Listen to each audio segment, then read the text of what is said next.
We just go ahead and start. Hi, everyone. Welcome to today's webinar. And today we have our friends from the Disability Support Services. My name is Keisha. I'm with the Family Resource Council on the behalf of Student and Family Engagement. And we're very excited for you all to be with us today. We are in week 2 of our summer webinar series, which will also go throughout the academic school year. And just a little bit of information, replays of all of our webinars can be found on our website at uab.edu/families, and they will also be uploaded to our Facebook account. And also, as our presenter is giving you all information, please feel welcome to post all of your questions in the Q&A section on Zoom. And if you're viewing from Facebook, please feel welcome to post those comments and questions in the comment section. And also, you all will receive a survey at the end of the webinar, so you all can give us some feedback on how we can better serve you. And if you would like some additional information, please feel free to put that on the survey. And without further ado, I hope you all are joining us now. I'd like to pass it on to our friends here at Disability Support Services, and they can go ahead and introduce themselves. Thank you, Keisha, and thank you everybody for joining us today.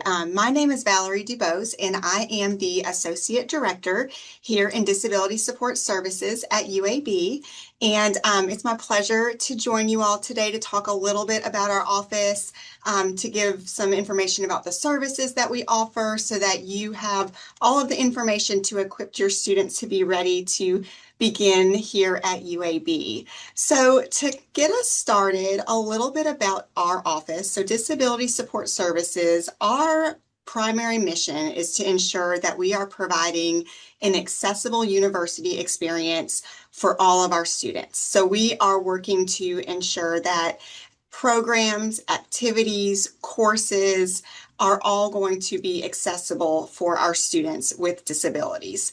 We will have, and we do this a lot with our collaborations with our UAB campus partners. So there's a lot of collaboration. So it's really all of us as an institution to work together to provide this accessible experience for our students.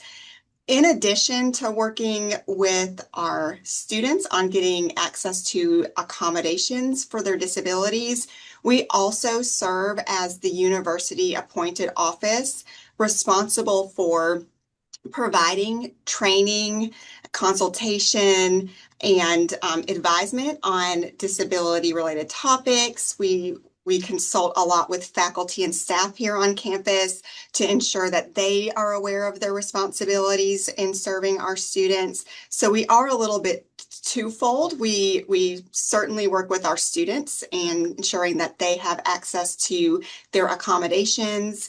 And we also work with our campus community to make sure that we are all aware of what our responsibilities are for serving our students and for creating that accessible university experience. So to talk a little bit specifically about our student population and who we're serving here on campus, we have almost close to at our last count, almost 2,000 students that are registered with Disability Support Services. And these are students who have self-identified, who have come to the office, gone through our registration process, and are receiving academic accommodations. Students that are registered with our office are across campus. So we have anybody who is a first-time freshman all the way up through our professional programs, our graduate school, our health professions programs, school of medicine. So we are serving our entire campus community. And a lot of times when we do these presentations and we are presenting to students, we're presenting to parents, we do also want to share just the wide reach that we have with working with individuals. A lot of times when students or families hear about our office, they think that we may be just serving our students with visible disabilities, and sometimes they're really surprised to find out that we are really working across all different diagnoses. So our primary categories of students that we're working with, our primary diagnoses are students with ADHD and learning disabilities. We also have a pretty large population of students who are registering with us for anxiety and depression. That's one of our fastest growing diagnoses of students that are coming to our office are students with anxiety and depression. Also medical conditions, so students who might have migraines or diabetes. And then, of course, we are working with our students with any kind of sensory impairments, students who might be on the autism spectrum disorder, and traumatic brain injury and mobility impairments are just kind of some of those general categories of students that we're working with. But we do, as I said, serve a wide range of diagnoses. So anything that might impact a student's ability to fully participate in the classroom, they may qualify for services through our office. So here at UAB, for any students who want to request any kind of accommodations related to their disability, do need to register with our office. So any formal accommodations that are provided based on disability, those students will have to register through DSS. And to do that, it is a 4-step process. We do have students start by completing an application, and that can be done through the DSS student portal, which is found on our website. It's an electronic application where a student can provide just a brief summary, just some basic general information about themselves so that we can move forward with determining some different accommodations. Additionally, we do ask for students to submit their documentation or medical documentation, and they can do that directly by uploading it through the student portal. They can email it, they can drop it by our office, send it through fax, whatever is most convenient for the student. So we are asking for some information also from that medical provider. And we do have documentation guidelines for review. So if there's any questions in terms of what we're looking for in documentation, we do have those guidelines published on our website. And it's helpful for students and families and those medical providers to see some of that information that we are looking for in the documentation. So sometimes we suggest for students who are trying to gather that information, they can print that out or email it to their provider so that they have that information on what we're looking for. So essentially, the documentation does need to be relatively current, be provided by a qualified evaluator, have some assessment information in there, and then just the clear statement of a student's diagnosis. And all of that information, along with the student's self-report, is used to determine an accommodation plan, an individualized accommodation plan for our students. So once we, excuse me, once we've received the application and the documentation, a student is invited to come meet with one of our staff members to have an accommodation planning meeting. And then this is a time for us all to meet together to come up with an individualized plan for accommodations. And again, it's very individualized based on students' experiences, students' history, the information that we've received from the doctor. So it is a time for us to kind of customize what that student's specific needs may be while here at UAB. And once we've completed that accommodation planning meeting, we do have students complete a DSS orientation where they'll learn how to notify their faculty of their accommodations, how to coordinate accommodations, who to contact if they have questions or concerns. So it's just a brief overview of just once everything's been wrapped up, how they're going to go ahead and apply those accommodations in their classes. Some important notes that we like to share is that accommodations are not retroactive. So that means it's really, really important if your student has not already connected with our office to go ahead and get set up with the office, reach out, submit an application, provide documentation so that we have time to go ahead and review the the application, set a time to meet with one of our staff members, and develop that plan for accommodation so that it's ready to go by the first day of class. It can take, especially during some of our peak periods, a couple weeks to, depending on student availability and counselor availability, and if we have all the information, it can take some time to get registered with the office. So it's a good idea to go ahead and get started early so that there's not that stress and trying to get everything to get ready to go the week before classes. That way, that's one less thing for your student to worry about, is everything will be set up and ready to go by the start of the semester.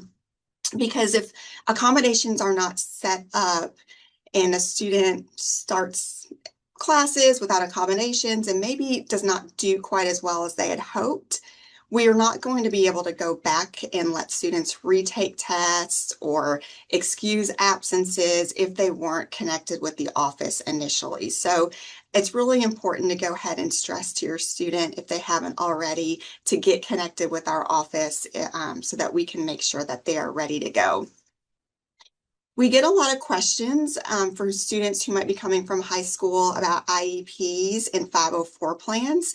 Those are really, really helpful pieces of information as we're reviewing student documentation, because it does provide a history.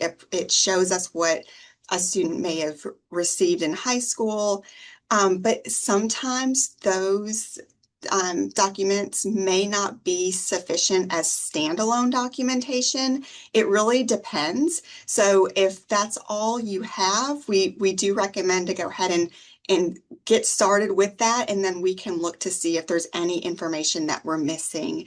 But it may not be sufficient as standalone documentation. Some examples of just our common accommodations, and if students have received accommodations in high school, some of these may look sort of familiar, but these are, in general, our more common accommodations.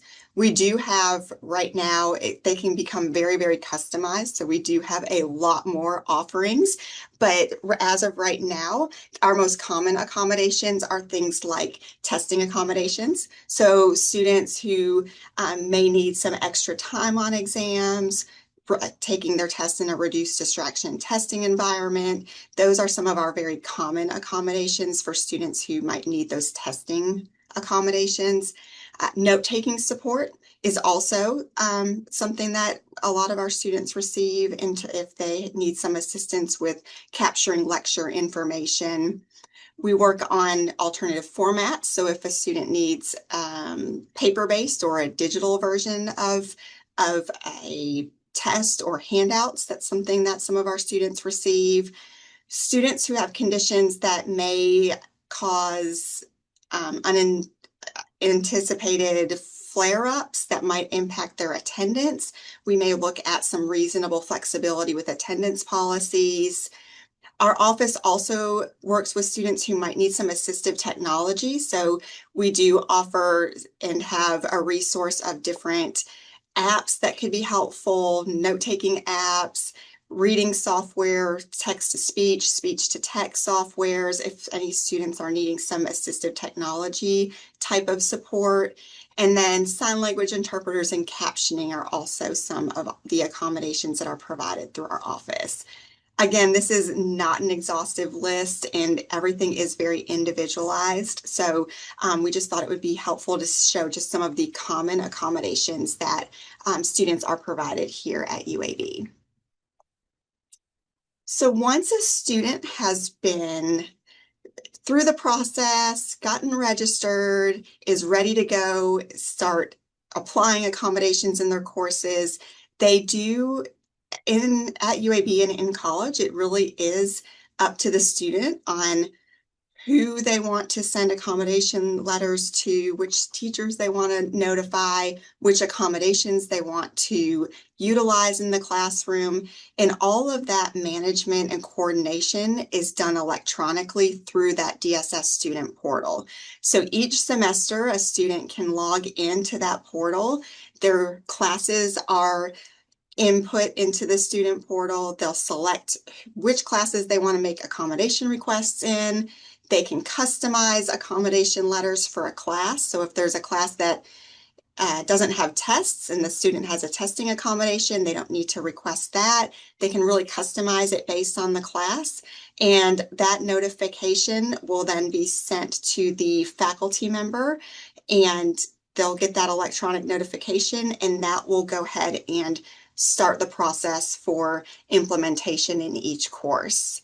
Once a student has submitted that through the student portal, we really strongly encourage students to schedule a time to talk with their instructor or their faculty member so that there's an opportunity to talk through how that accommodation may work in the class. So if a student has extended time on tests, will the faculty member be able to provide that, or is it going to need to be proctored in the DSS testing center? So that appointment or that meeting with that instructor gives sort of an opportunity for the student and the faculty member to connect and talk through how each accommodation will work in their classroom.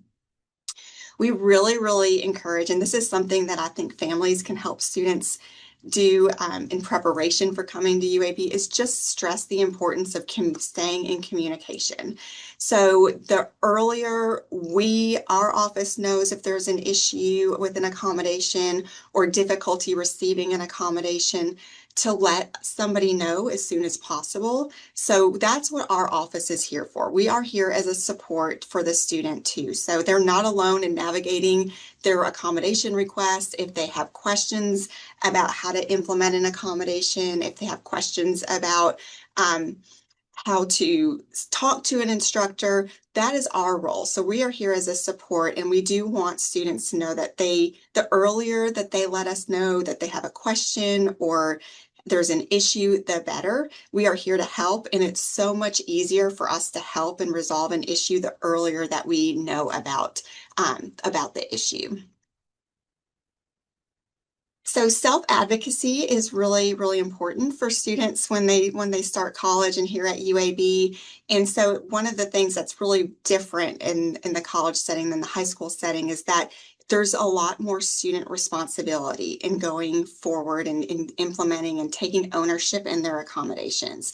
So just some tips and some things that we encourage students to begin working on as they prepare for getting ready to start at UAB is just understanding that if they want to use accommodations, it is going to be their responsibility to self-identify and disclose their disability to our office, not to their faculty. That's all confidential, but to go ahead and get self-identify and disclose their disability to the office so that we can get the student registered and ready to go for accommodations. And I think it's also helpful for students to be prepared to talk about their disability with our office. Again, this is all with the Disability Support Services office, because the more information a student's able to provide to us, the better their accommodation plan is going to be. So when they're meeting with our staff, to be able to talk about what their disability is and how it may in fact impact them in the classroom, and being able to share some of the things that have been helpful in the past. So what accommodations have worked, what maybe did not work, what accommodations are you specifically requesting? And it really is, that's helpful as a starting point as we're looking at determining accommodations. And again, our role, we know students are going to come. This is a brand new environment. They may not know what to ask for. They may not even be able to clearly state how their disability impacts them, but it's our role too to help the student facilitate those conversations, and so that we can determine what is going to be best for the student. And then communication with instructors. So there is a lot, as I mentioned earlier, we are a support person, but it really is going to be the student's responsibility to take ownership in the class and talk about their needs with their faculty and their instructors. And also, students are completely responsible for his or her classes. There have been a lot of parent involvement in the past, but once a student is in college, it is going to be the student's responsibility to stay on top of their classes. Confidentiality is also something that we want to make sure students and families know about, because I think sometimes there may be a hesitation to connect with our office because students could be hesitant about who's going to know this information and where is this going to be shared. So all disability related information, all medical information, including documentation, is going to be kept confidential. So our office is not going to share any diagnostic information with anybody. The fact that a student's registered with our office is not going to be housed in any kind of external systems or anything like that. It's not going to be on a transcript or a diploma. That information is all going to be confidential. Faculty will only know what a student's accommodations are. They're not going to know any disability or medical information. Even a student's DSS status is confidential. So if a student has not initiated and notified a faculty member of their registration with our office, if they were to pick up the phone and call, or if somebody was just an advisor or somebody were to call to ask if a student was registered with our office, we're not able to disclose that information. So it is, even a student's DSS status would be confidential as well. And then parent involvement, it is more limited than compared to the high school setting. So that is something that we do want to kind of reiterate when we're speaking with parents and families, that it may look a little different than high school. We do want parents, I know that this can be a big transition, not just for students, but for families and parents. And here at UAB, initially, we really do. I mean, if a student's okay with it to have a parent or a family member in the initial accommodation planning meeting, we are completely fine with that. And a family member can provide a lot of historical additional information. So we do welcome that if a student is okay with that and they grant that permission for their parent to be involved. We may be limited in information that we share with parents if a student has not signed a release. So we're not going to be able to disclose some information about a student's status, if they've sent accommodation letters. That's some of the information that is going to be protected under FERPA. Lastly, I do also want to mention that there are times when some things unexpected can occur. So our office not only works with students who might have more long-term or permanent disabilities, we do also assist with any kind of temporary needs. So if a student has an injury where maybe it impacts their extremities or their writing hand and they can't take notes, or they need some extra time, or they've broken a leg and need some assistance with mobility across campus, our office can assist with some temporary accommodations as well. And that process, while it doesn't fall under a permanent disability under the ADA or the Americans with Disabilities Act, we still can assist students with any kind of support for any short-term needs. And for those, we just encourage students to go through our process by doing an application and submitting any kind of medical documentation that they have. And then we'll kind of work with students on a temporary basis. And typically it's kind of starting more short-term for like a semester. And then we may reevaluate depending on if it needs to be extended. So we do also offer some temporary accommodations for students who might need something more short-term. We also love to share ways for students to get involved, because we want all of our students to have a sense of belonging here on campus. We do a lot of, our office does a lot of programming and awareness events. So just sharing with your student to be looking out for some of these opportunities to get involved. In the past, we've hosted wheelchair flag football games, wheelchair basketball games, have hosted American Sign Language workshops, and just a lot of various awareness activities throughout the year. There also are student organizations that our students can get involved with. So there's an honor society for our students who would like to be more involved in an honor society. There's the Disability Advocates Organization. So there are ways for students to get involved here on campus if that's something that they would be interested in. And we also have various employment opportunities from time to time in our office if students are looking for a way to get involved in the employment side of things. And so lastly, I just would love to share our contact information. We also have a presence on social media, so you can follow us on Instagram and Facebook for some of the announcements and some of our programming and awareness events. All of our information again on our documentation guidelines and our registration process is on our website, but if you've got specific questions, we are happy to answer. And our general email address is dss@uab.edu. So if you've got questions, you can call us, email us. We're happy to meet. I also did not mention that if students are on the fence about registering with the office and just want to learn more about it, we can certainly meet with students for informational meetings as well before they even do an application. We're always open to meeting with students so that we can answer any questions that they may have.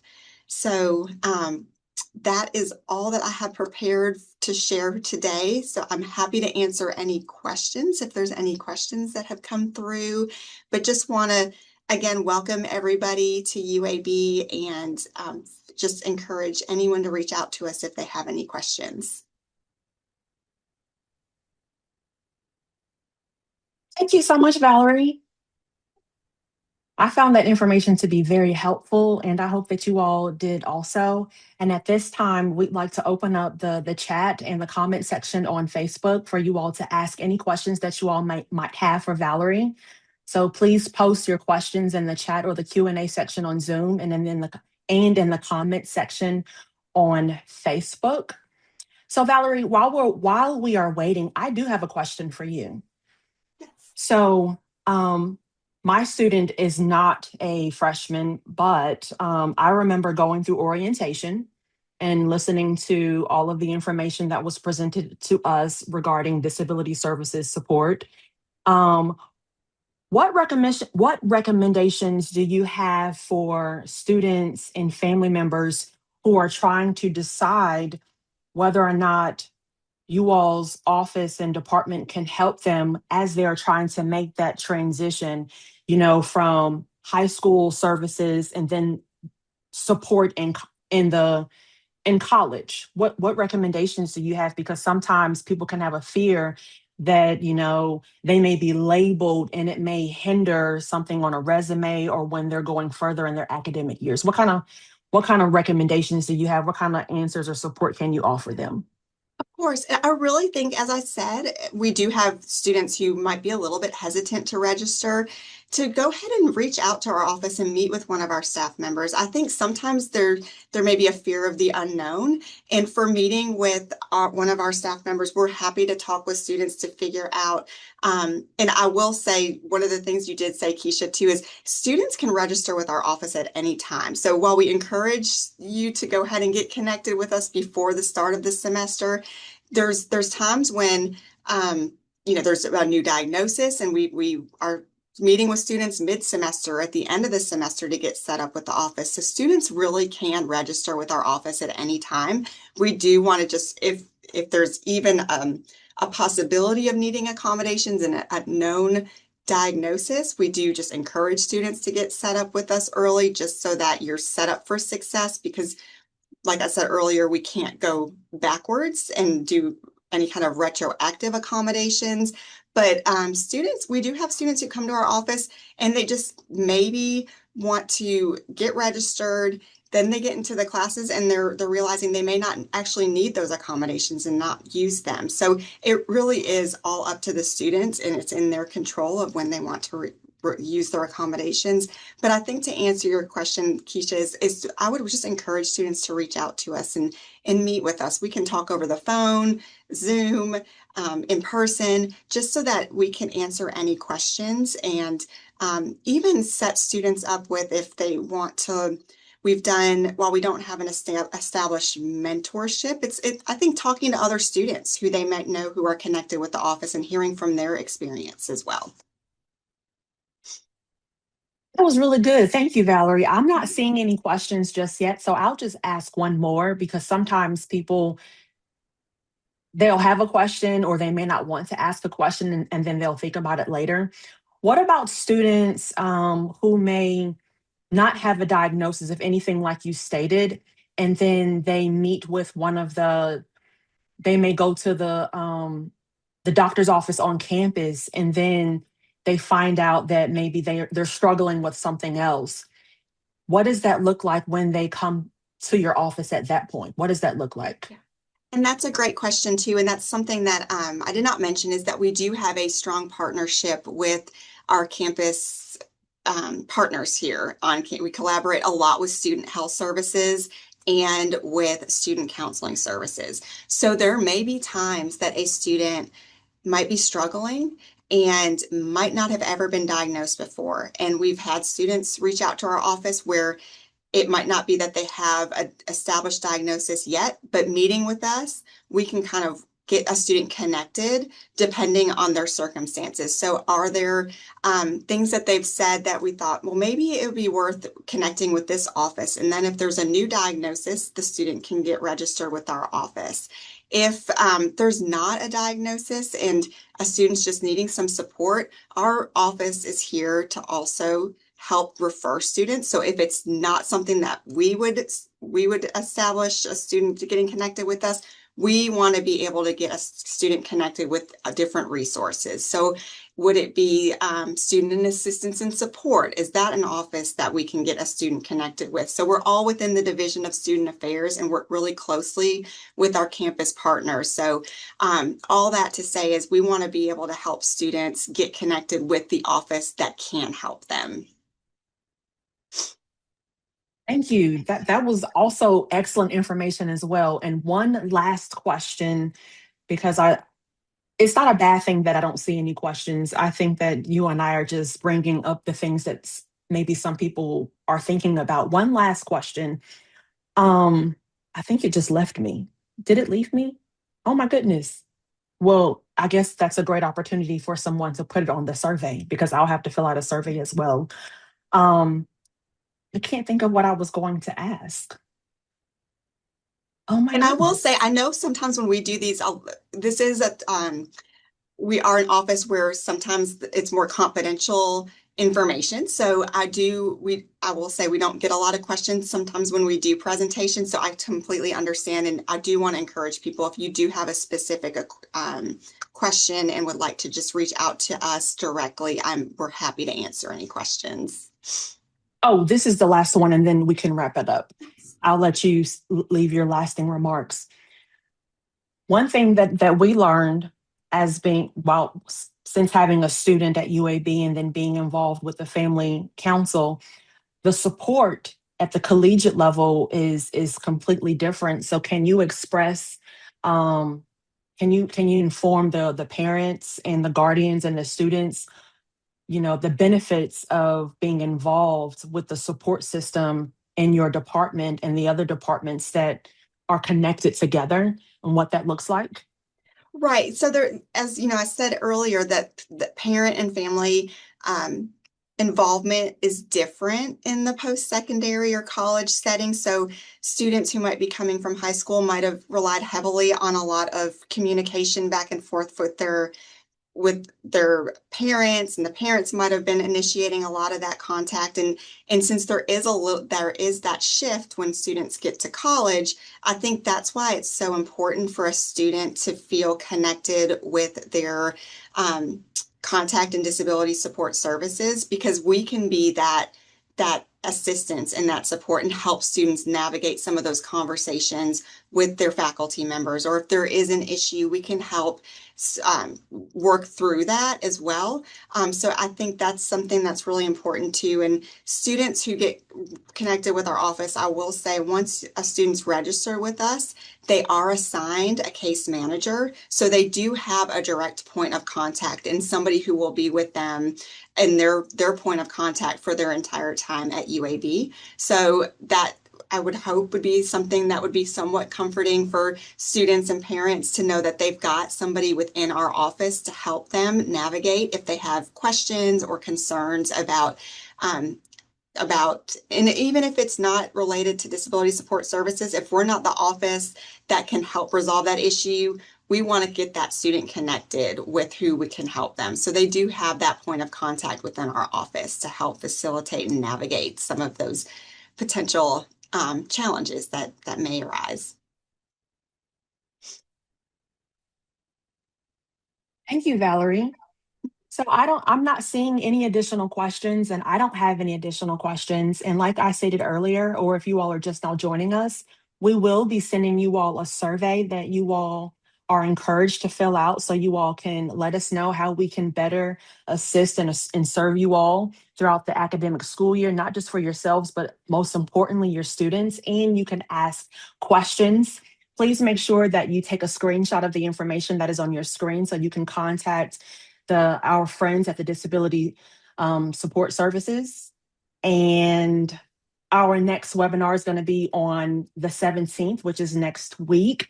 And also, if you want to catch the replay, of course, it'll be uploaded on our Facebook account. And you can also check out our website at uab.edu/families. And is there anything else you'd like to share with everyone, Valerie? I just want to thank you all again for your time today and welcome everybody to UAB and hope that you all have a wonderful rest of the summer. We look forward to meeting some new students this coming fall. Thank you, Valerie. Thank you all so much for joining us this afternoon. My name is Keisha, and I am with the Family Resource Council on the behalf of Student and Family Engagement. And until next time in our next webinar series, have a wonderful rest of your day and go Blazers. Thank you.